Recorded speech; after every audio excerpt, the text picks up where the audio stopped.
సేవకుడా ఓ సేవకుడా నీ సేవలు అజరామరం. సేవకుడా దైవ సేవకుడా నీ జన్మ చరితార్థము. సేవకుడా ఓ సేవకుడా నీ సేవలు అజరామరం. సేవకుడా దైవ సేవకుడా నీ జన్మ చరితార్థము. యేసుకంకితం నీ జీవితం కావాలి అందరికి ఆదర్శం. యేసుకంకితం నీ జీవితం కావాలి అందరికి ఆదర్శం. పలికే నీ స్వరం ప్రజలకు సత్పథం. పలికే నీ స్వరం ప్రజలకు సత్పథం. సేవకుడా ఓ సేవకుడా నీ సేవలు అజరామరం. సేవకుడా దైవ సేవకుడా నీ జన్మ చరితార్థము.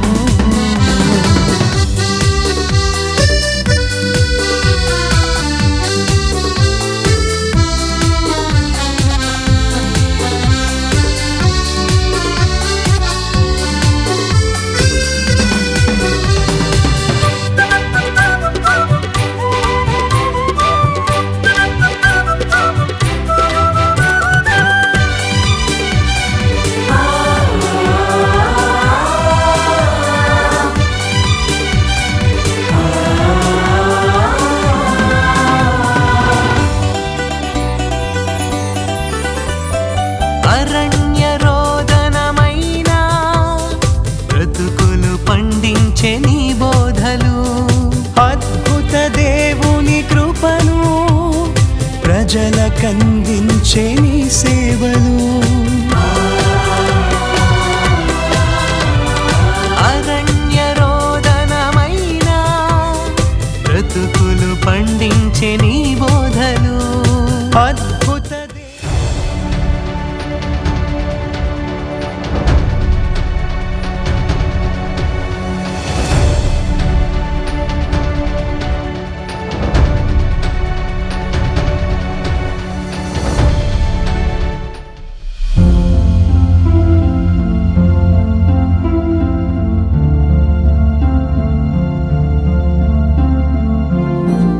మీ అందరికీ నా ప్రత్యేకమైన వందనములు.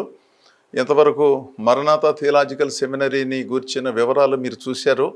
ఆసక్తి కలిగిన యువకులు అనగా దేవుని వాక్యాన్ని క్రమంగా నేర్చుకోవాలి. కాస్త స్థిరమైన మనస్సుతో క్రమశిక్షణతో కూడిన దేవుని సంగతులు గ్రహించాలని భావించేటటువంటి యువకులు మమ్మల్ని సంప్రదించండి. 1 సంవత్సరం 2 సంవత్సరాలు 3 సంవత్సరాలు తెలుగు ఇంగ్లీషు మాధ్యమాలలో వేరువేరు వసతులతో పెద్ద గ్రంథాలయముతో తరగతి గదులతో ఈ కార్యక్రమాలను మేము నిర్వహిస్తున్నాము. అనుభవజ్ఞులైన ఉపాధ్యాయులు దేవుని సంగతులను క్రమంగా బోధిస్తున్నారు. కనుక మీరు ఆలోచన చేసి యవనస్తులను ప్రోత్సహించి పంపించవలసినదిగా మనవి. దేవుని వాక్యాన్ని నేర్పిస్తే బాగుంటుంది కదండి. నేర్చుకోకుండా నేర్పించాలనే ఆశ మంచిదే, కానీ అది అంత ప్రజలకు ప్రయోజనకరమైనది కాదని నా భావన. మన ఉత్సాహం గొప్పదే, కానీ వినే ప్రజలు దేవుని వాక్యము చేత దీవించబడాలి అంటే కాస్త అనుభవం కావాలి. అనుభవజ్ఞులైన దైవ సేవకుల దగ్గర అయినా శిష్యరికం చేయాలి. ఏదీ చేయకుండాను దేవుడు నన్ను పిలిచాడని మనం దేవుని వాక్యాలను బోధించటం ద్వారా జరగవలసిన సేవ కంటే సేవకు నష్టం కలిగే ప్రమాదం ఉంటుందిగా. కొన్ని ప్రాంతాలలో అలా జరుగుతోంది. అలాంటిది కాకుండాను కాస్త క్రమంగా ఒబ్బిడిగా దేవుని సంగతులను గ్రహించి దేవుని సేవలో కొనసాగటం మంచిదని నా సలహా. ఎక్కడైనా దేవుని వాక్యాన్ని నేర్చుకోండి. హైదరాబాద్ రావటం సాధ్యపడకపోతే కాస్త అనుభవజ్ఞులైన దైవ సేవకుల దగ్గర శిష్యరికం అన్నా చెయ్యండి. కాస్త నేర్చుకునే సంగతులు ఏమైనా ఉంటే నేర్చుకోండి. ఏమీ నేర్చుకునేది లేదండి అంటే కాస్త నేర్పించే వారి దగ్గరకు వెళ్ళండి. ఇది పద్ధతి, ఇది ధర్మం. ఇప్పుడు మీరు పట్టించుకోకుండాను 10 సంవత్సరాల తర్వాత 5 సంవత్సరాల తర్వాత నేను నేర్చుకోలేదండి, నన్ను ఎవరో ప్రోత్సహించలేదండి, అసలు బైబిల్ స్కూల్ విద్య అక్కర్లేదని చెప్పారండి, నేను ఎక్కడ చదువుకున్నానో నువ్వు కూడా చదువుకోనక్కర్లేదు అని పలానా వాళ్ళు చెప్పినందున నేను అటు ఇటు కాకుండా పోయానని బాధపడకుండాను కాస్త వివేకంతో ఈ సంగతులను పరిశీలించవలసినదిగా మనవి చేస్తున్నాను.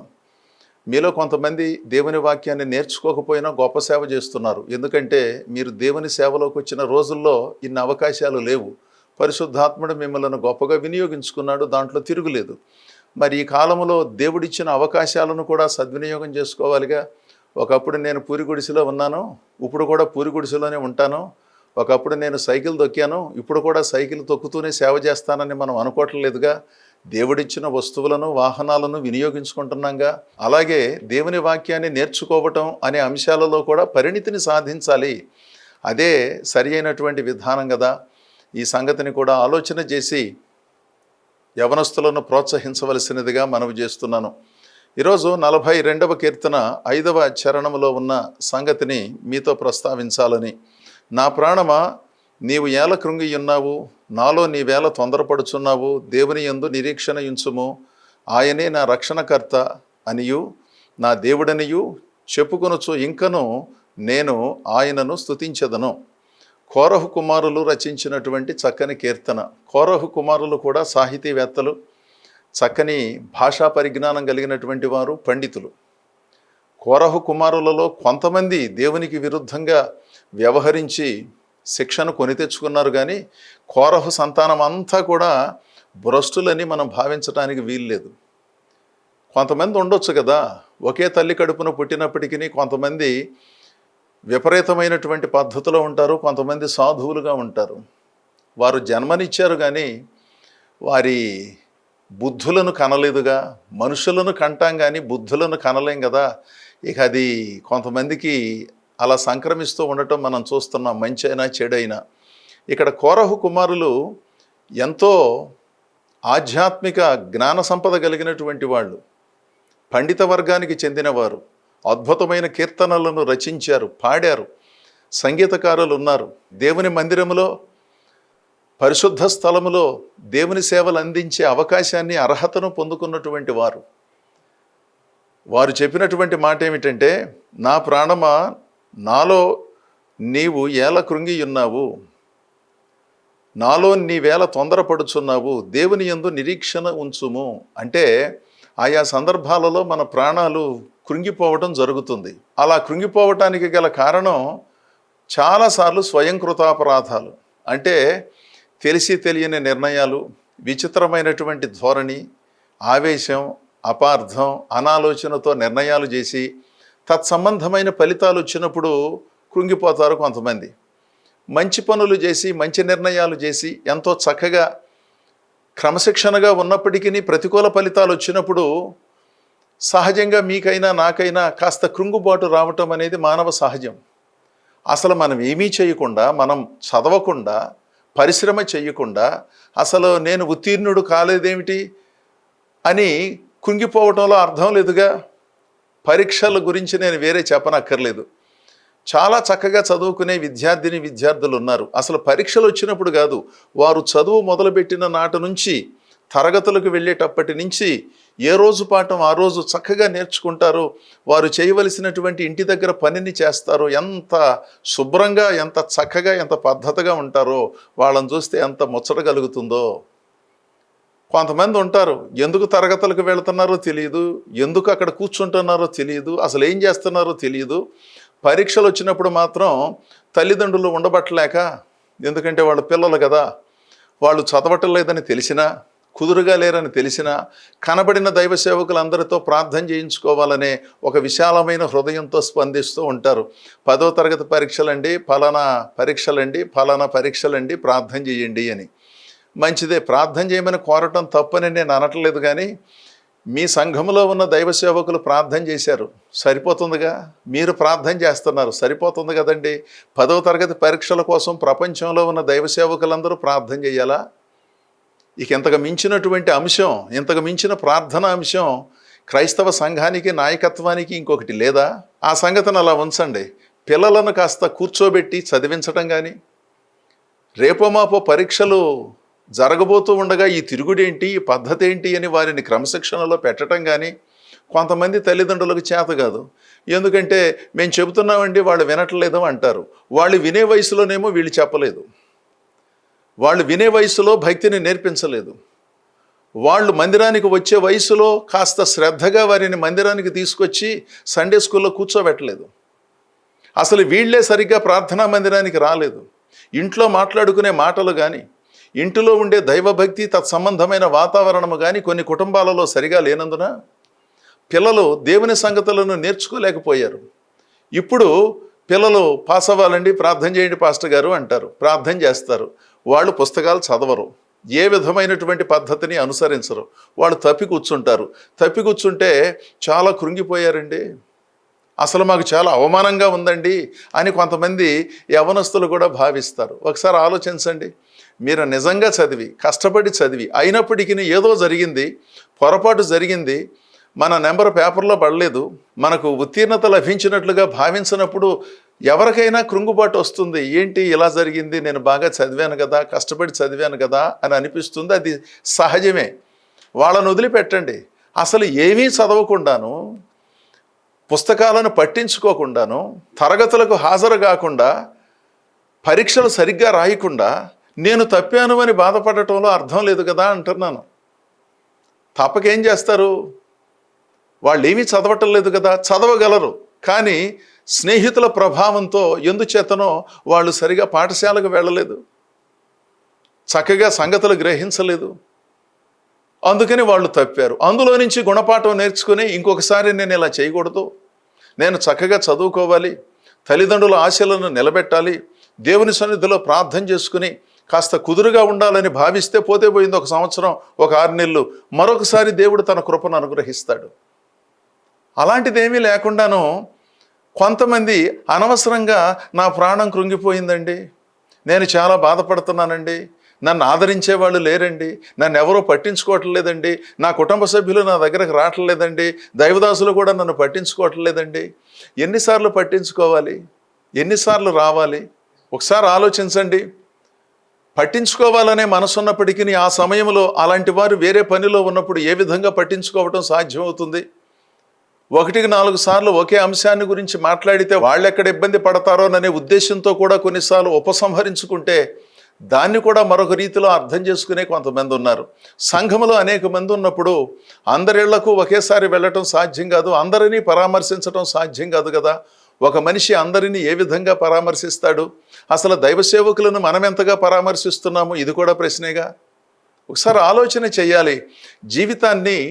జీవిత విలువలతో జీవించినప్పుడు, ఆధ్యాత్మిక విలువలతో మనం భక్తి కార్యక్రమాలను జరిగించినప్పుడు కొన్ని విశేషమైన సంగతులు గ్రహించడం సాధ్యం అవుతుంది. వాళ్ళేదో బాకీ ఉన్నట్టు, చేయికేం చేస్తారు రాకేం చేస్తారు అన్నట్లుగా మనం భావించడానికి వీల్లేదు కదండి. దైవ సంబంధితమైన సంగతులను దేవుని కోణములోనే మనం ఆలోచించాలి. ఇక్కడ కోరహు కుమారులు వారు ఎదుర్కొన్న సమస్యల మధ్యలో వాళ్ళ ప్రాణంతో వాళ్ళే మాట్లాడుకుంటున్నారు. ఎందుకంటే జీవితంలో కొన్నిసార్లు మనం అనుకున్నవన్నీ జరగవు కదండి. అనుకున్నవన్నీ జరిగినా నష్టమే, అనుకున్నవి జరగకపోయినా నష్టమే. ఏది జరిగితే లాభమో ఏది జరిగితే నష్టమో మీకు నాకు సరిగ్గా తెలియదు. దేవుడే మనలను నడిపించాలి. దేవుని నడిపింపు మన జీవితాలకు ఎంతో అవసరం కదా. అనవసరమైనటువంటి ప్రేరణల చేత మీరు నేను ముందుకు వెళ్ళలేం కదా, వెళ్ళకూడదు కూడాను. ఇక్కడ కోరహు కుమారులు రచించిన కీర్తనలో 3వ చరణములో రాత్రింబవళ్ళు నా కన్నీరు నాకు అన్నపానములాయను అంటే తీవ్రమైనటువంటి ప్రతికూల పరిస్థితుల మధ్యలో ఉన్నారు. కొన్నిసార్లు స్వయంకృతాపరాధాలు మనలను బాధ పెడితే పరాపరాధాలు కూడా మనలను బాధ పెడతాయిగా. మన దాన్ని మనం పోతున్నాం, ఎవరో వచ్చి మన మీద పడ్డారు, ఆ బాధను కూడా అనుభవించక తప్పదుగా. ఏం చేయాలి? ఎవరితో చెప్పాలి? ఎవరితో చెప్పినా పొరపాటు జరిగిందండి క్షమించండి అంటారు. ఆ మాట చెప్పినందున ఇక్కడ ఉన్నటువంటి పరిస్థితి ఏ విధంగానూ చక్కపడదుగా. కోరహు కుమారులు ఆవేదన భరితులై ఓ మాటను కూడా ప్రస్తావించారు. రాత్రింబవళ్ళు నా కన్నీళ్లు అన్నపానములాయను అంటే ఇక అన్నమో పానమో కన్నీళ్ళు అయిపోయినాయి అన్నమాట. అంటే అంత కష్టం వచ్చింది. అప్పుడు ప్రాణం సహజంగా కృంగుతుంది కదండి. కృంగటానికి కూడా ఒక అర్హత ఉందిగా. దేనికి పెడితే దానికి ప్రాణాలు కుంగిపోతే కష్టం కదా. చేసేదంతా చేసి అనవసరమైన నిర్ణయాలు చేసి తొందరపాటు చర్యలన్నిటినీ జరిగించి నా ప్రాణం కృంగిపోయిందంటే మరి అలాంటప్పుడు కొంగకి ఏమవుతుంది? కాస్త పెద్దల మాట విని, దేవుని మాట విని, దైవ సేవకుల మాట విని, దేవుని వాక్యాన్ని చదువుకుని, చక్కగా వినదగిన పాటలు విని, అందులో ఉన్న భావాన్ని గ్రహించి బాధ్యతగా భక్తి చేస్తే కాస్త ప్రాణాలు నిలబడతాయి. కానీ రోజుకొక సంఘం చొప్పున తిరుగుతూ ఉంటే ప్రాణాలు కృంగిపోక ఏమవుతాయండి? దేవుడు మిమ్మల్ని నడిపించిన సంఘములో నమ్మకంగా మీరు చిన్నప్పటి నుంచి మీకోసం ప్రయాసపడి ఉపవాసం ఉండి ఎన్నో ఇబ్బందులను ఎదుర్కొని కూడా మిమ్మల్ని పెంచి పోషించినటువంటి దైవ సేవకులు కొన్నిసార్లు కొంతమందికి కనపడటం లేదు. ఆకర్షణలకు లోనై విదేశాలకు వెళ్ళి పెద్ద విద్యాభ్యాసం జరిగించినందున, పెద్ద పెద్ద జీతాలు వస్తూ ఉన్నందున వాళ్ళు పుట్టి పెరిగిన సంఘాలు అంత నాణ్యమైనవిగా కనపడటం లేదు. ఎందుకంటే ఆకర్షణలు లేవు కదా. ఒకవేళ ఆకర్షణగా సంఘం ఉండాలనుకున్నప్పుడు అలాంటి నలుగురు కలిసి ఆ మందిరాన్ని పునర్నిర్మించి అందులో వసతులు సౌకర్యాలు ఏర్పాటు చేస్తే ఇంకా బాగుంటుందిగా. మందిరంలో మాకు పిఏ సిస్టమ్ సరిగ్గా లేదు, సంగీతం సరిగ్గా లేదు, గాయకులు సరిగ్గా లేరు అనుకున్నప్పుడు కాస్త గాయకులను ఏర్పాటు చేసుకోవడానికి, సంగీత వాయిద్యాలు మిగిలిన పరికరాలు కొనే అవకాశం ఉన్నప్పుడు నలుగురు కలిసి వాటిని ఏర్పాటు చేసి సంఘాన్ని పునరుద్ధరించుకోవాలి. అంతేగాని అవి లేవని అక్కడి నుంచి వెళ్ళిపోవటం ఏమిటి?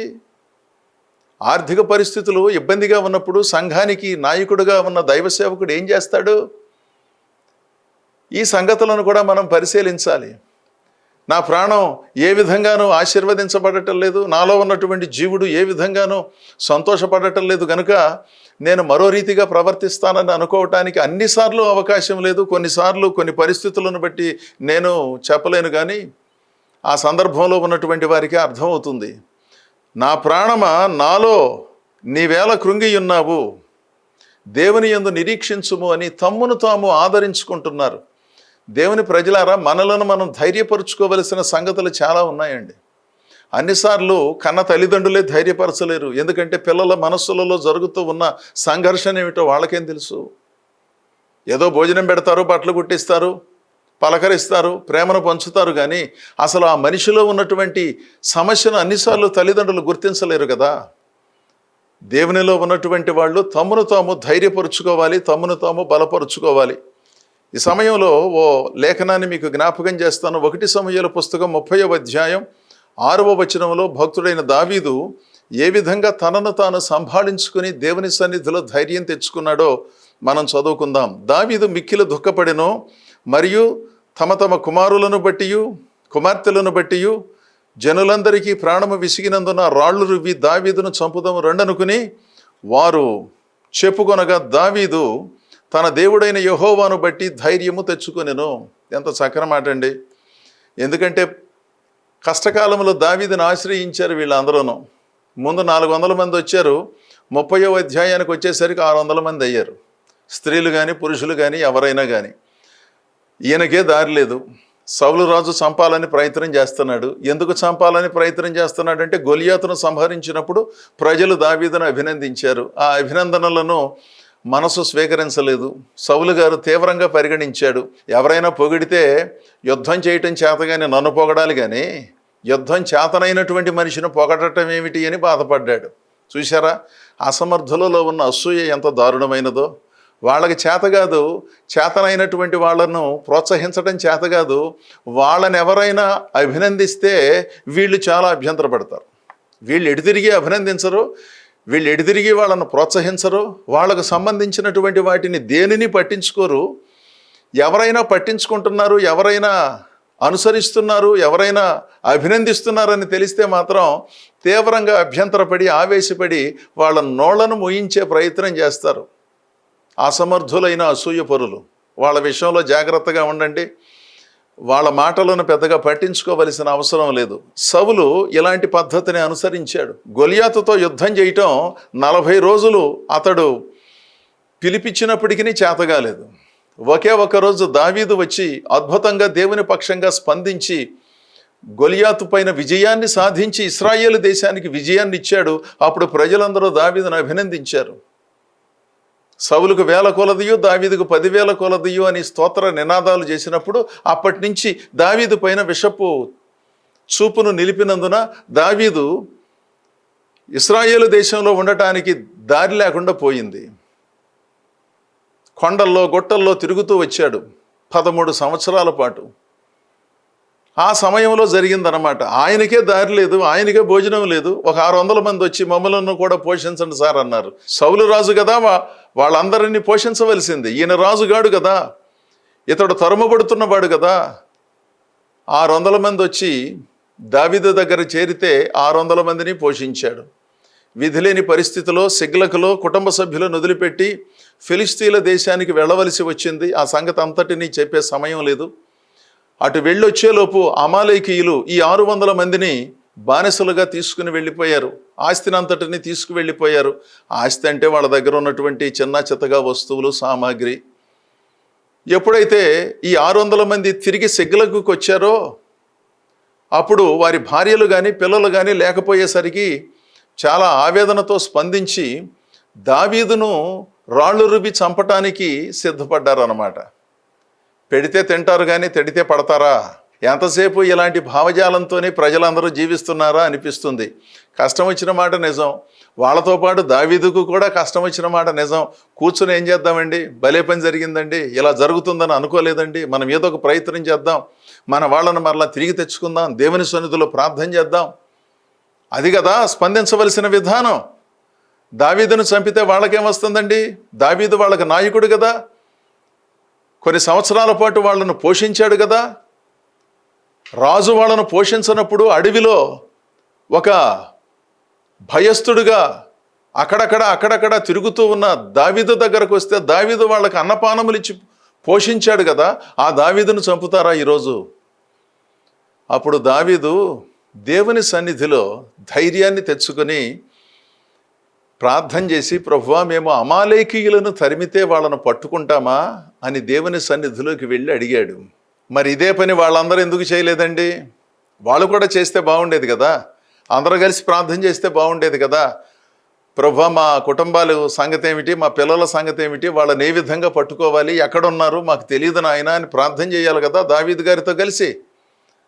వాళ్ళందరూ రాళ్లతో కొట్టి దావీదును చంపాలనే ప్రయత్నంలో ఉన్నారు. దావీదేమో తన దేవుడైన యెహోవాను బట్టి ధైర్యం తెచ్చుకున్నాడు. ఇదండి, ప్రాణాలు కృంగినప్పుడు, పరిస్థితులు వికటించినప్పుడు, విచిత్రంగా మన చుట్టూ ఉన్నప్పుడు వాటి మధ్యలో మనం కూడా ఇంకొక విచిత్రమైనటువంటి మనిషిగా మారటం కాదు. దేవుడు మనకు నేర్పించిన ఆధ్యాత్మిక మూలపాఠాలను గ్రహించి దేవుని సన్నిధిలోకి వెళ్ళి విచారణ చేసి దేవుని సన్నిధిలో ప్రార్థన చేసి కాస్త పెద్దలైనటువంటి వారిని సంప్రదించి ఇలా జరిగిందండి, ఏం చేయాలో అర్థం కావట్లేదు, మా కోసం ప్రార్థన చేయండి, ఏదైనా సలహా ఇవ్వండి, ఇలాంటి వాటిని మనం చేయాలి కానీ, ఇలాంటి వాటిని మనం జరిగించాలి కానీ అనవసరమైన సంగతులకు అధిక ప్రాధాన్యతనిచ్చి ఆవేశంతో స్పందిస్తే ఏమొస్తుందండి? ఆవేశం మంచిదే, కానీ ఈ సందర్భంలో దావీదు పైన ఆవేశం చూపితే ఏమొస్తుంది? దావీదును చంపితే పోగొట్టుకునే వీళ్ళ సంపద, వీళ్ళ కుటుంబాలు తిరిగి వస్తాయా? అర్థం లేదు కదా. ఆవేశం వచ్చినప్పుడు ఏం చేస్తారో, ఎందుకు చేస్తున్నారో, ఎందుకు నిర్ణయాలు చేస్తున్నారో అప్పుడు తెలియదు, ఇప్పుడు తెలియదుగా. మనందరం మనుషులం, ఈ సంగతులను ఆలోచించాలి. తన దేవుడైన యెహోవాను బట్టి దావీదు ధైర్యము తెచ్చుకుని దేవుని సన్నిధిలో ప్రార్థన చేశాడు. ప్రభువా మేము తరిమితే వాళ్ళను పట్టుకుంటామా? అప్పుడు దేవుడు అన్నాడు, మీరు ప్రయత్నం చేయండి, ఆ ప్రయత్నాన్ని నేను ఫలింపజేస్తాను. మీరు తరమండి, మీరు వెతకండి, మీ కుటుంబాలు మరలా మీకు తిరిగి వస్తాయని దేవుడు చెప్పాడు. దావీదు ఆయనతో వచ్చినటువంటి 400 మంది సైన్యం వాళ్ళను తరిమి, వాళ్ళను జయించి, వాళ్లకు సంబంధించినటువంటి వాళ్ళందరినీ తీసుకొచ్చారు. ఇక్కడ జరిగినటువంటి సంగతి, కృంగిపోయిన దశలో ఉన్నటువంటి 100 మంది తన చుట్టూ ఉంటే ఒకే ఒక్కడు తన ప్రాణాన్ని ధైర్యముగా నిలబెట్టుకుని దేవుని సన్నిధిలో ప్రార్థన చేశాడు. అదండి దేవుని బట్టి ధైర్యం తెచ్చుకోవటం అంటే. ప్రతి చిన్నదానికి కృంగిపోవటం, ప్రతి చిన్నదానికి నిరాశపడటం, బాధపడటం, భయపడటం మానవ సహజ లక్షణమే అయినప్పటికీ దేవుని విశ్వసించినటువంటి వారు దేవుని సన్నిధిలోకి వెళ్ళాలి. ధైర్యంగా దేవుని సన్నిధిలో ప్రార్థన చేయాలి. ప్రభువా ఈ సమస్య వచ్చింది, ఏం చేయాలి, నాకేం చేయాలో అర్థం కావట్లేదు, మీరే చెప్పండి, మీరే నడిపించండి అని దేవుని సన్నిధిలో ప్రార్థన చేయాలి. కానీ దిగులుగా కూర్చుంటే ఏమొస్తుందండి? దేవుని యందు నిరీక్షణ ఉంచుమో ఆయనే మనలను ఆదుకుంటాడు. దేవుని ప్రజలారా, దేవుడిచ్చే ధైర్యమే ప్రధానం. దీనిపైన మనం దృష్టిని సారించాలి. మనందరికీ తెలుసు, యోబు భక్తుడు యోబు పుస్తకం 1వ అధ్యాయం 22వ వచనములో చెట్టంత పిల్లలను ఒకే రోజు పోగొట్టుకున్నాడు. దారుణమైనటువంటి పరిస్థితులను ఎదుర్కొన్నప్పుడు చెప్పిన మాట, ఈ సంగతులలో ఏ విషయమందును యోబు ఏ పాపమును చేయలేదు, దేవుడు అన్యాయము చేసినని చెప్పలేదు. యెహోవా ఇచ్చెను, యెహోవా తీసుకొని పోయెను అని మాత్రమే చెప్పాడు, కానీ దేవుడు అది చేశాడు ఇది చేశాడండి అని చెప్పలా. మనం ఇలాంటి పెద్ద పెద్ద విపత్తులు ఎదుర్కోవలసిన పని లేదు. చిన్న చిన్న సంగతుల దగ్గర తీవ్రమైనటువంటి అభ్యంతరాన్ని వ్యక్తం చేసి అసలు దేవుడు ఏం చేశాడు నాకు అని మనం తిరగేసి మాట్లాడుతూ ఉంటాం. మనమేదో దేవునికి దేవుని సంఘానికి చేసినట్లు. చాలా సంవత్సరాలుగా భక్తి చేస్తున్నప్పటికీ సామాన్యమైన సంగతులకు దారి లేదు. సామాన్యమైన విషయాలను మనం పట్టించుకోం, కానీ ఏదైనా కష్టం వచ్చినప్పుడు మీ సంఘం ఏం చేసింది, మీ పాస్టర్ గారు ఏం చేశారు, మీ దేవుడు ఏం చేశాడని వాళ్ళు వీళ్ళు అంటున్నారండి అని అంటూ ఉంటారు కొంతమంది. దేవుని ప్రజలారా, వాళ్ళు వీళ్ళు అనటం ప్రక్కన పెట్టండి, మీరు నేను ఏమంటున్నాం? ప్రతికూల పరిస్థితుల మధ్యలో దేవుని వైపు చూస్తూ ముందుకు సాగటం తప్ప అనవసరమైన నిర్ణయాలు, తొందరపాటు నిర్ణయాలు ఎవరో చేయకూడదు.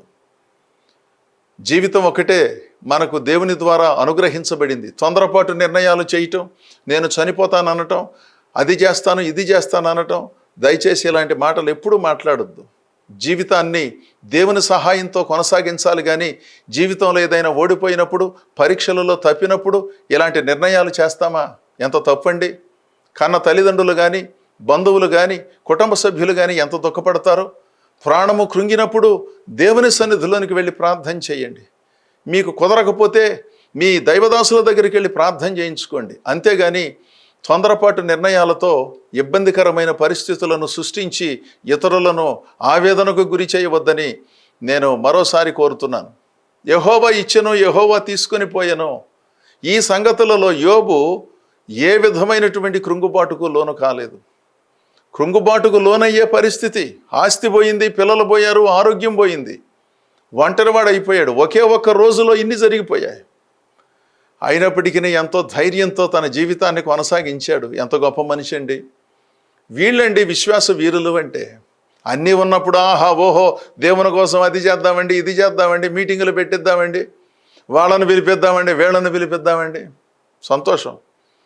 పరిస్థితులు కాస్త ప్రతికూలంగా ఉన్నప్పుడు అసలు ఏమీ చెయ్యలేని నిస్సహాయమైనటువంటి స్థితిలో చాలామంది ఉంటారు, కృంగిపోయి ఉంటారు. అందుకని అనవసరంగా ప్రతి చిన్నదానికి ప్రాణాలను కృంగజేసుకుని అవిశ్వాసపు మాటలు మాట్లాడుతూ జీవించగా దేవుని యందు నిరీక్షణ ఉంచి మన విశ్వాసమును బలపరుచుకొని స్థిరపరుచుకొని ధైర్యంగా ప్రభువులో కొనసాగటమే ప్రధానం. ఇలాంటి సుగుణాలను దేవుని సన్నిధి నుండి మనందరం అందుకోవాలి. అదే భక్తిలో ఉన్నటువంటి ఉన్నత భావజాలం. అంతేగాని ఏదో మామూలు భక్తి చేసుకుంటూ సంక్లిష్టమైన సమయాలలో అదిరిపోయి బెదిరిపోతే ఎలాగూ? దేవునిలో ధైర్యంగా కొనసాగుదాం. మన కుటుంబాలకు, ప్రాణాలకు దేవుడే అద్భుతమైన భద్రతను అనుగ్రహించి దివ్యముగా నడిపిస్తాడు. దావీదు దేవుని బట్టి ధైర్యం తెచ్చుకున్నట్టుగా మనం కూడా మన దేవుని బట్టి ధైర్యం తెచ్చుకుని పరిస్థితులను ఎదుర్కొని విజయం సాధిద్దాం. దేవుడు మిమ్మలను మీ కుటుంబాలను బహుగా దీవించునుగాక. ఆమేన్.